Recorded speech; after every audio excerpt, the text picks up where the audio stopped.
Mike, and I got my line mate Matt with me. And today we're going to go over these last two series of Western Conference and Eastern Conference Finals. Something I was not expecting at all. New York trounced Tampa Bay the other night 6-2. Matt, did you see that one coming? I didn't see that coming. I thought it would be a little tighter of a game with two Vezina-like goaltenders. I thought it would be like a 2-1, 1-0 type of game, but looks like New York rode the momentum into game one, and Tampa kind of maybe a little too much rest. But you know what? Game two's Vasilevsky after a loss. He's undefeated. He's like 1,000,000. So I'm calling Tampa win next game. Yeah, I mean, I was expecting a 4-2 Tampa win on this one. But wow. What I mean by 4-2 win is like it's 3-2 with 2 minutes left and they score an empty net goal. I thought it was going to be a pretty close game, but no, that wasn't the case. I'm really surprised by that. You know, maybe that is the win that gives New York some life. We're like, hey, you know what? Maybe we can do this. Yeah, take them a little more serious. You know what? Igor Shesterkin looked good. I don't agree with what the fans were saying. Igor is better. It's kind of like poking at the bear. Yeah. You know, you're messing with a guy who's got a pretty good record after a loss, and he's got 2 Stanley Cups in 2 years. Vezina finalist. I'm sure he won a Vezina. I think he did actually last year. So yeah, be careful what you wish for, because now it's going to be a tough game too. But good for the Rangers, man. They showed up ready to go. He only, he's only backstopped the team that's won their last 18 series. So and he has shutouts in elimination games. I think he's on a streak with that even. So he's a dangerous player. Man, that's incredible. Yeah. So Avs and Edmonton was a complete shootout the other night. You predicted that one. That one was an 8-6 win from Colorado. Talk about no defense, all offense in that game.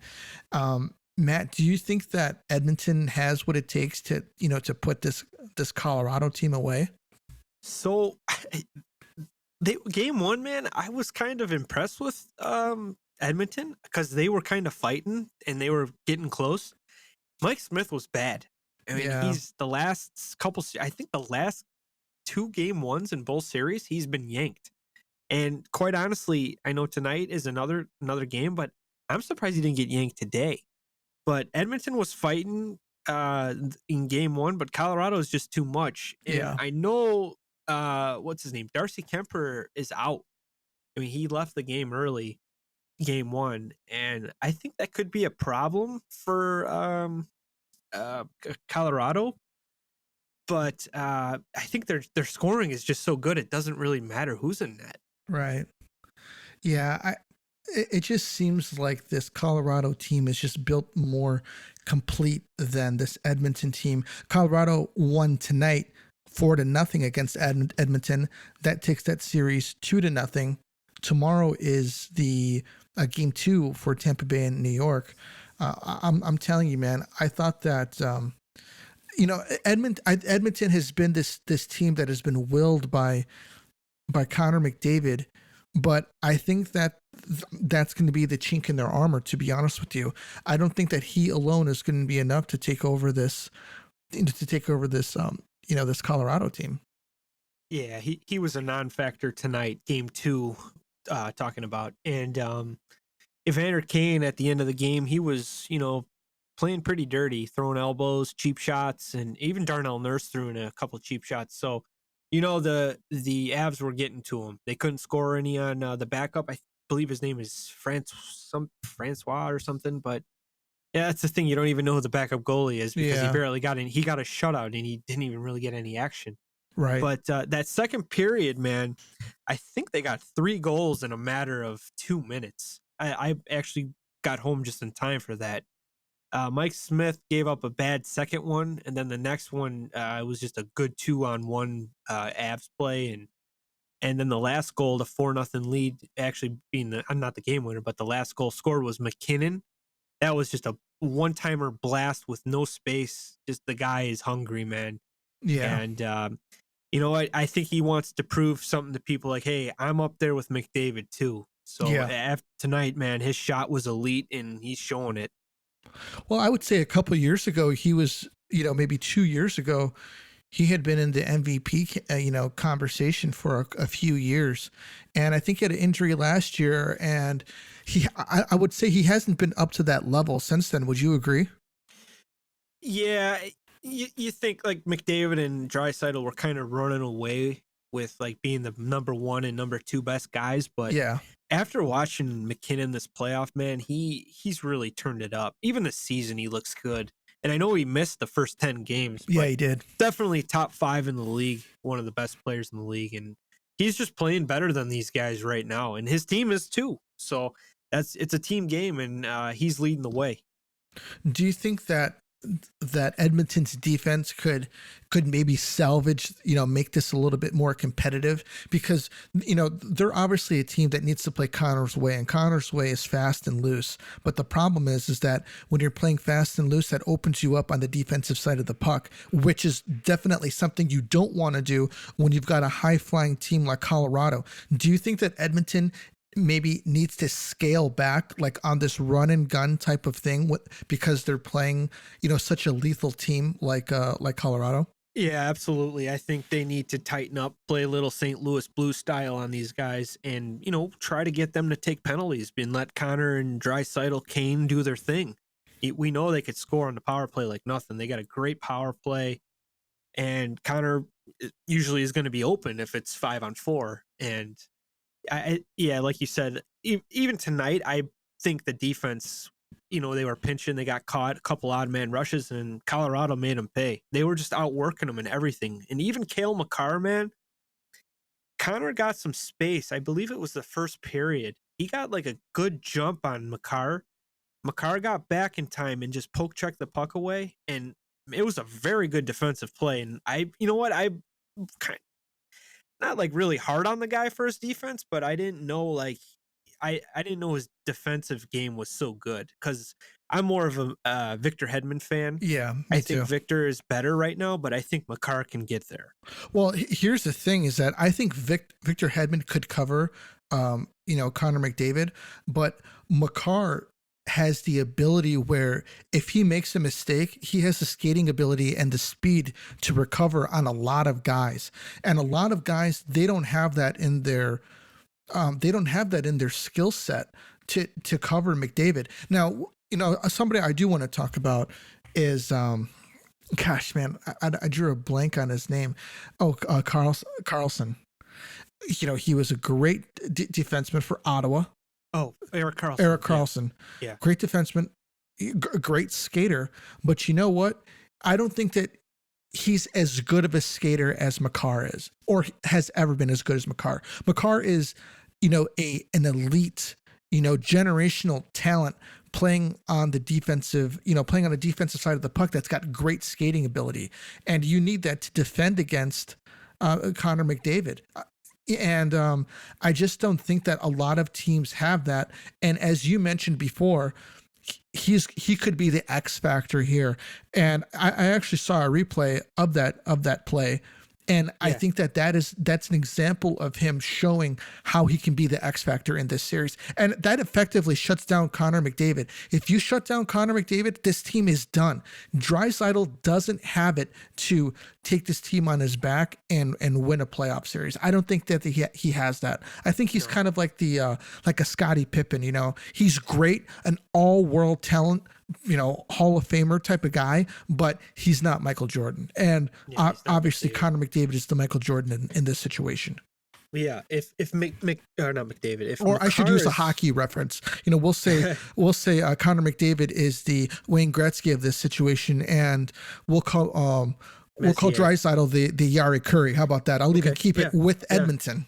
Yeah, that works. Yeah, but like you said, if Makar is making plays like this, and I think he's the only guy that could skate with McDavid as a defenseman. I think he's just that damn good. Right. He's got the speed. He's got the cuts. He's if you think about it, he is the McDavid defenseman right now. Right. So if he's up to the task of taking care of his own end first, he's gonna create more chances the other way and trust his team to do what they're supposed to do in front of him. And you know what? They're up 2-0. This could be a sweep easily. The You way know, that they're playing. as a coach, Matt, wouldn't you, say when this is all said and done, wouldn't you take Makar maybe off to the side and show him some tape and like, do you see how good you are when you play defense? Well, Yeah, we know what you have offensively, but when you can become a complete defenseman like a Victor Hedman if yeah, you a keep complete doing this nightmare. and you dedicate your time to this and you master the position. Like I think that's the problem with Erik Karlsson. He Right, was just so one-dimensional. right. He didn't give a shit about playing defense. And that, in the end, that hurt him. Yeah, I it mean, did. Ottawa said, "No, we're not going to pay you all this money. You crazy?" And he ends up going to San Jose, and he's been nothing since. Nothing Yeah, except a $13 million cap hit, killing the Sharks right now because I think they're kind of like in the middle. Like if they had some cap space, they could probably sign a good guy or bring a couple guys in and develop some kids. They're a decent team, right, but you really can't when you got all that money committed to a guy that isn't playing his position. right. So yeah, I definitely think Makar, if he can, work at being he is a good defenseman Yeah, defensively, but if he can get to that elite like skill set like Hedman, defending he role. Yeah. he's going to be a Hall of Famer. Can you imagine? I mean, Kale McCarr is the type of defenseman that if he can shut down somebody defensively, he can turn the ice and practically keep his team skating downhill the whole game. Yeah. Yep. You're more valuable when you can play both ways, like Victor Yeah, Hedman. You like we've seen it with Tampa. Hey Vic, we need you to skate the puck up tonight. We need you to make some plays, pinch in, and create some offense. No, Vic, we need you to shut down. Like so let's say, hey, Chris Kreider, Panarin, we need you to shut them down next game. We don't. We'll score the goals. You prevent them, and he could do it. he's like, okay, It's like Duncan Keith back in the day. yeah, 2010, Duncan Keith was one of the best defensive performances I've ever seen. yeah, He got into the offense when he was supposed to, and he played defense when he was supposed to. That's what made him. I think he was a Norris Trophy winner that year too. yeah. He was. It's hard to, looking back, it's hard to not mention Brent Seabrook with, with Duncan Keith. For sure. It's not like when Chris Chelios won his Norris. Yeah, Gary Suter was good, but he wasn't like Brent Seabrook good. Yeah, I think Gary was more of a puck mover too. Yeah, he was. And sometimes that works. He put two puck movers together and he creates a lot. But Duncan Keith needed Seabrook to get his back. Yeah, And 100%. without each other, they had each other's back. Sometimes you'd see Siebes make a stupid defensive play or he pinches, and Dunks could skate back 100 miles an hour and catch the guy. Right. Back in the day. And the same with Dunks, he'd be a little stupid and pinch when he shouldn't. Yeah. And you got you got Siebes back there to take care of you. And he did. And I think Jarmelson was actually underrated at this too. Whatever guy you had with him, I think he had Campbell for a while when they won the first cup. He did. Campbell was kind of a puck mover. We brought him Oh in. yeah, he was 100%. Hammer was all, hey, if I'm getting the puck, I'm skating beyond the red line and I'm dumping that thing in. That's my job. You know what, dude? He was good. If it wasn't for Brian Campbell and and Brent Seabrook and Duncan Keith, a lot of the NHL, they probably didn't even know Nick Jarmelson was there, and then That's a good thing for the Hawks. Exactly. They got him cheap. Exactly. Yeah. And the next thing you know, it's like, hold on a second, we're supposed to be playing against Duncan Keith and Brent Seabrook, but they're putting this guy Hammer out here, and he's locking down this top line, and teams didn't know that was going to happen because they were overlooking him.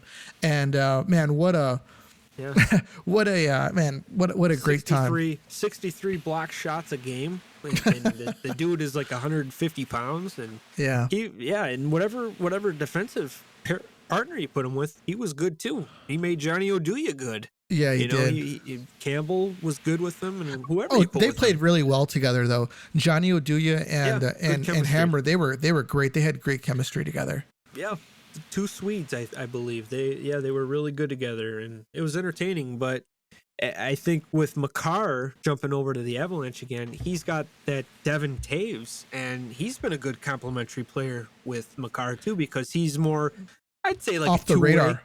Yeah, he's off the radar. He's very, very good. Yeah, He's got he some is. very impressive numbers. He is. And it just works. And I'm not sure who Hedman's partner is. It might be that Sergachev, who's, he's a very good defenseman too. But when you got a good guy like that, you got to find him a good partner, and it makes him even better. Like Siebes and Keith, those two made each other better. Right. And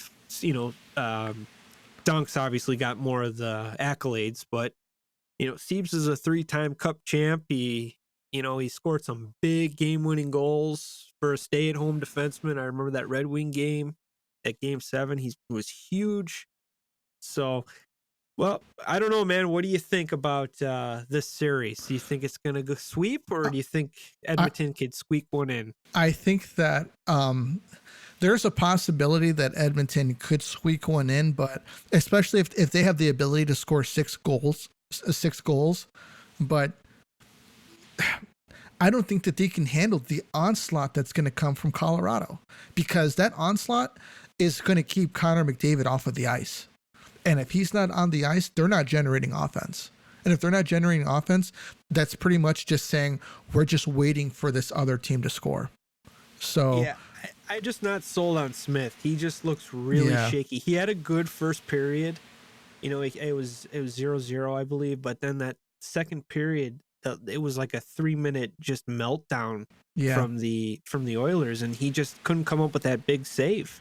Right. And quite honestly, he should have been pulled again tonight. But they stuck with him, and maybe that'll build his confidence up a bit. But this team is just too good. Like you said, there's just too much firepower. Kadri scoring goals. You got McKinnon burying goals. There's just so many good players on this team. Before I go any further and I hit my next point, I got to let everybody know that this podcast is sponsored by Manscaped. And I'll tell you what, man, these guys have great products and they're great guys to work with. They have this thing called the Weed Whacker, and essentially what it is it takes care of your, like your nose hairs and your ears hairs, which I know a lot of hockey savages out there have it, and it needs to be taken care of. Do us a favor, use our code ShyTomahawk and get yourself one of these Weed Whackers to take care of that, because it's unsightly, and you want to be one of those dudes walking around with a forest coming out of your ears. And not to mention some of their other products that take care of the undercarriage, if you know what I mean. Be a little considerate, to your lady friend, your wife or your significant other or what have you, and make sure that you trim everything up down there and get everything taken care of. They've even got ball deodorant, which is something that I've never heard of before, which I thought was absolutely hilarious, but they have it, and you know what? It's actually pretty cool. It works. And one of their kits, they have what comes with the shaver. It comes with the ear weed whacker, and it comes with a pair of boxers that are pretty awesome. I used them to run in a couple days ago, and they actually worked out pretty well. So do us a favor, check out Manscaped. They're awesome. Products are awesome. They shipped it to me. I'm going to let you guys know. And I tried it out. It was something that I was actually looking to buy myself, but I didn't. They sent it to me. It's awesome. I'm going to keep on using it, and I'm going to let you guys know how my how my Manscaped journey goes. Yeah, I hate to say it because I hate the Avalanche, but I think that the Avalanche could possibly sweep this Edmonton team. Now that they said that, watch it go 7 games. Nah, I don't think so. I think you're pretty safe with that, because they're playing against the goalie he's not feeling it right now. Right. And a lot of these teams, like I'm not harping on the Rangers or anything, but come on, the first round they played a 3rd-string goalie against the Penguins, and they took them 7. I know they came back, they were down 3-1. Then the next series, I believe they played Ranta, and then they played a number 3 they played goalie. A team that typically chokes in the second round, just what it's coming down to. That is true, but I think Freddie Anderson would have made the series a little bit different.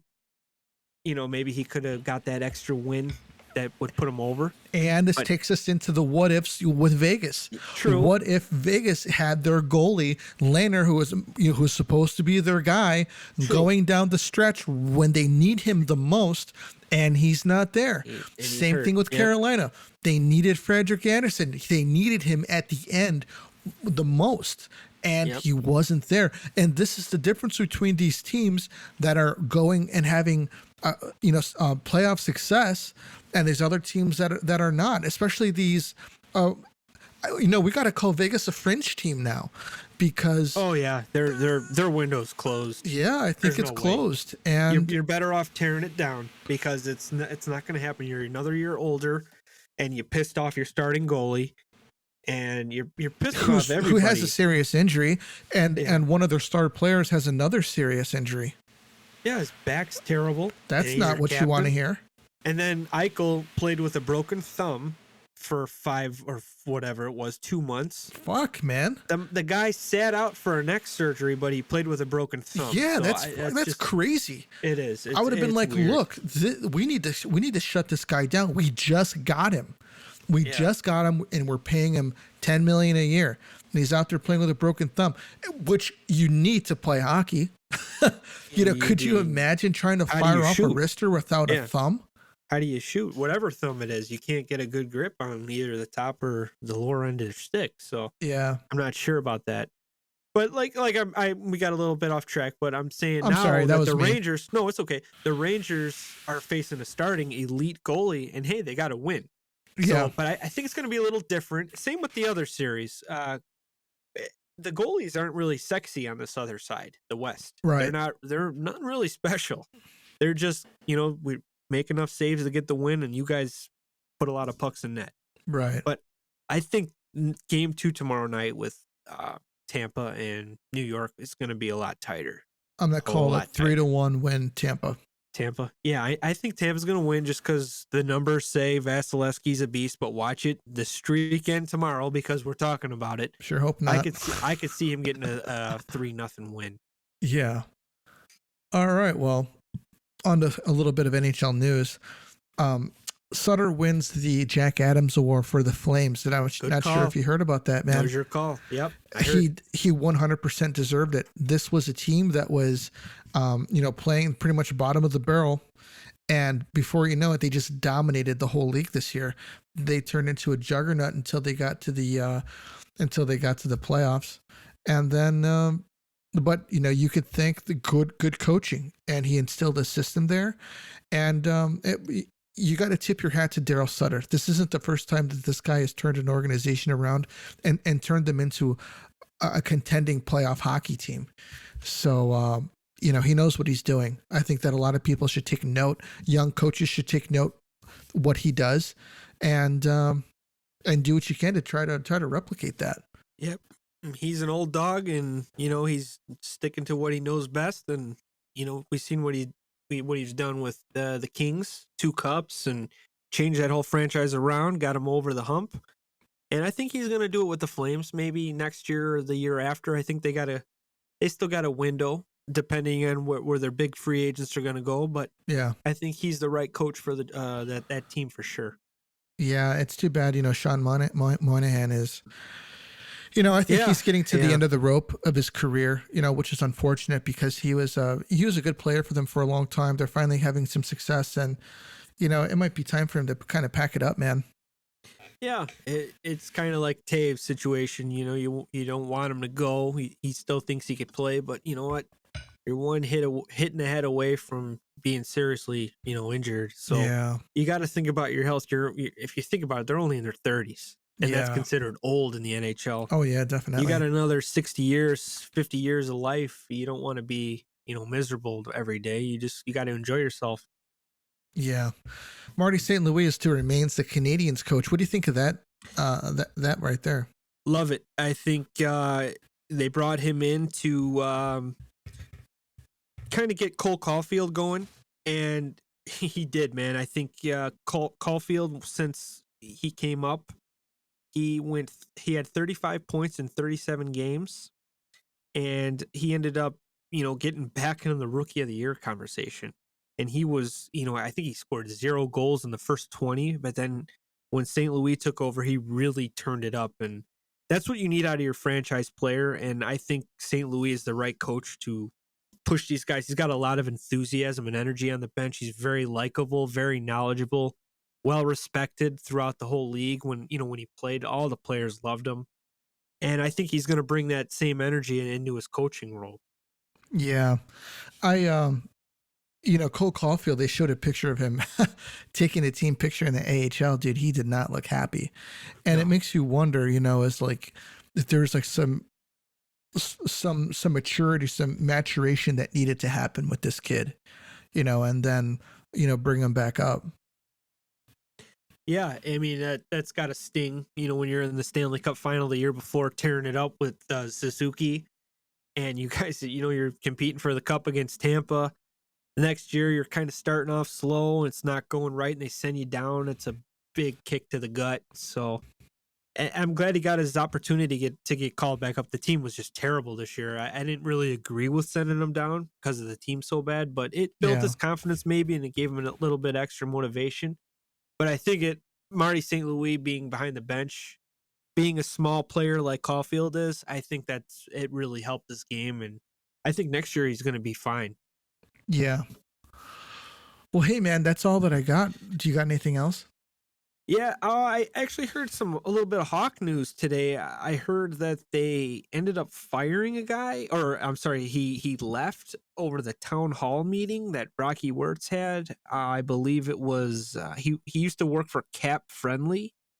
I'm not getting his name. I forget, but I guess he left because he was unhappy with how the Hawks handled that thing, and they ended up, he ended up leaving, and I guess a lot of Hawks fans on Twitter are okay with it, but I guess he's a cap wizard when it comes to, fitting guys in the right, getting them the right salaries and stuff. Man, these guys are a dime a dozen these days, though.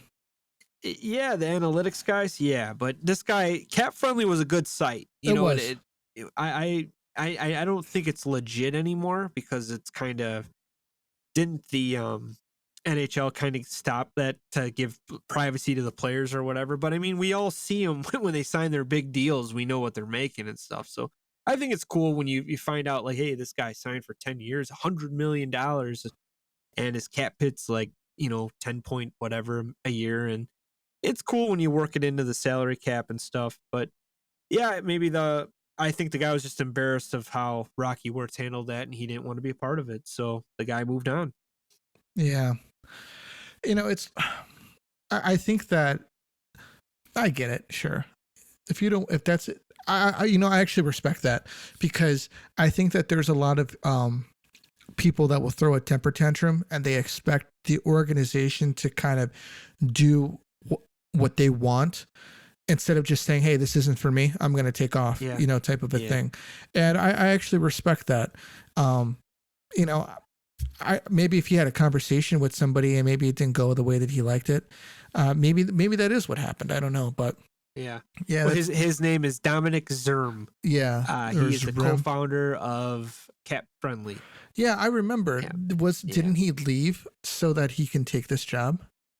I believe he did, and he just he says, I enjoyed my time being here, and he just felt like after that town hall meeting, it was time to go. So he's gone. He's back with the website and consulting for a few teams. Yeah. Just looking to cash in is what it is. Well, yeah. I mean, some people, like you said earlier when we were talking, you just don't want to be affiliated with someone who. It's a great site, man. Yeah, I like it. Yeah, I liked it. I used to look at Hockey Buzz, Theo Fox's main page, right? And I'd look at the salaries, but sometimes they were off, but it would give you an idea. Yeah. And it's like, wow, we got like 10 million to spend. And then when it comes to the summer, the Hawks have 7 million. I'm like, what am I missing here? And then there's like bonuses that have to be handed out and because somebody buyout hits penalties. Certain metrics, right? Yeah. I'm like, geez, you almost need a guy to take care of this for you. You do. GM like needs a guy to run the numbers. Like, hey, why the hell did you just give this guy this much? Now we can't do this with this guy. He's like, because of this and this and this and this, and then 5 minutes later, this and this and this and this and this and this. Like, oh shit! Yeah. He scored an extra 3 goals when we wanted him to get 10. He scored 13. Now we have to pay him this next year. It's and like, that's why we benched so and so and sent him down the fucking Rockford. Yeah, that's why we're gonna buy out Kubalik or something. Yeah. And then the GM's like, did somebody fucking catch that? Yeah. It's like the Dale Talon thing with the offer sheets, remember? With the offer sheets, the restricted free agent things, which I think was total bullshit. Yeah. Versteeg and Bufflin and we didn't do it on time. We have to let him go. Right. Something's fucking shady with that. I don't think so. Yeah. It's a hard job, man. You gotta, you have to get the right people in, Yeah. And I just think of Moneyball, like bringing all those guys in, like you need people to give you information. It's getting to a point where this, like the GM job, like back in the day, the GM job was just one guy kind of watching guys play and figuring out who he was going to send in. Now it's such a, it's such an like such a machine, which you got the scouting and you got to talk to the analytics guys, and then they got to come in, they got to meet on it, and then as a GM, you just need people to feed you not just information, but information that is palpable for you to take in, and then information that you can make a decision on. And that's got to be, even as a hockey guy, man, that's got to be hard to do.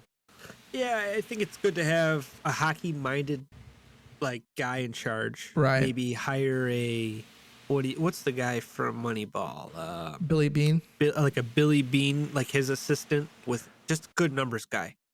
And I'm sure it's like that now. Like all the assistant GMs are probably good, with all that stuff. They got to be, good right-hand men to these guys. So that's probably why Kyle Davidson hired 2 other associate GMs to help out, You need a guy to run the numbers. You need a good video coach. You need a good scout. You all need to be on the same page. And I think Dale Talon was the best, man. I think Dale brought in the right player. Dale was a former scout himself. Right. So he knew what was going on, and I think that's what made him a great GM in both teams. Florida, he did a great job, and the Blackhawks, he did a great job. Yeah. Well, cool, man. Do you got anything else? No. Let's go Lightning. Lightning, and we got the Colorado. Looks like they could possibly go up and finish this off by next Monday or Tuesday. Yeah, so I think they could. We'll keep everybody posted. Thank you, everybody, for listening. We're very, very appreciative, and we'll catch you on the next one. This is the Tomahawk, and we're out of here.